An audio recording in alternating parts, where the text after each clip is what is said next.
suis Iris Noudin, je suis Product Designer au sein de l'entreprise Octo Technologies. Aujourd'hui, j'anime un atelier en binôme avec Marie Houssin.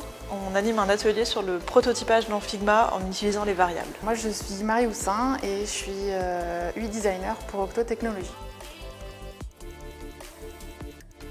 Le monde du design a quand même vécu une espèce de tremblement de terre avec l'arrivée des IA. Donc c'est difficile aujourd'hui de se projeter. Les avis sont très variables et très prononcés d'ailleurs, entre des designers qui foncent dans l'IA et qui se jettent dedans à corps perdu en disant on va être des designers augmentés, on va être même maintenant des designers développeurs, etc. Et d'autres qui se refusent à utiliser l'IA pour des raisons de valeur éthique et qui peuvent s'entendre au demeurant parce qu'on sait que l'utilisation de l'IA, elle est énergivore, il va falloir construire plus de data centers, plus d'équipements. On a des ressources qui sont limitées, on a une planète qui est limitée. Je suis effectivement plutôt dans la deuxième catégorie de designer. La place du designer aujourd'hui, elle est remise en question. On a de moins en moins de présence au profit de métiers d'équipe plus tech et de produits construits exclusivement par des chefs de projet et de tech.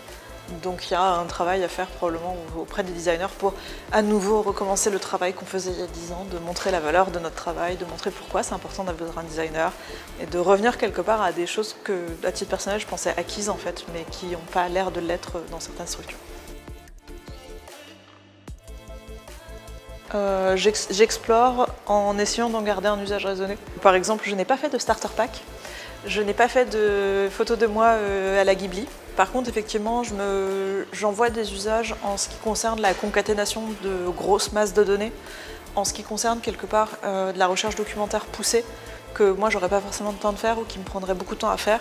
Je trouve que c'est intéressant d'aller interroger en fait, des outils, toujours évidemment en étant extrêmement précautionneux sur la valeur de la source, puisqu'effectivement j'avais assisté à une conférence je crois que c'est le papa de Siri, qui disait qu'il avait demandé à ChatGPT de lui sortir sa biographie et qu'il y avait des éléments erronés sur sa propre biographie avec des sources qui n'existaient pas.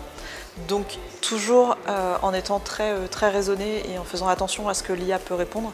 Je commence aussi un petit peu à explorer, et on n'a pas pu le rater avec la config, effectivement les fonctionnalités de génération d'interface par les outils d'intelligence artificielle.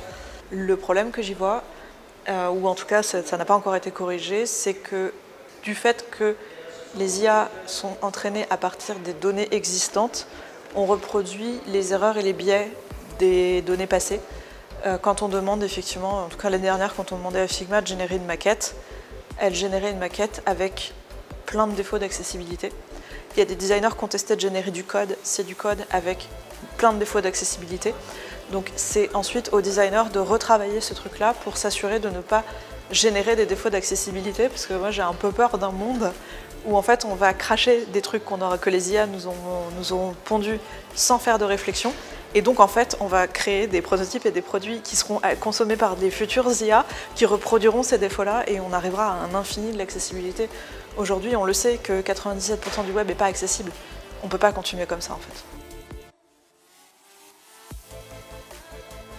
J'ai l'impression aujourd'hui qu'on a mis pas mal de choses en place pour faire un pas vers les devs, vers les développeurs.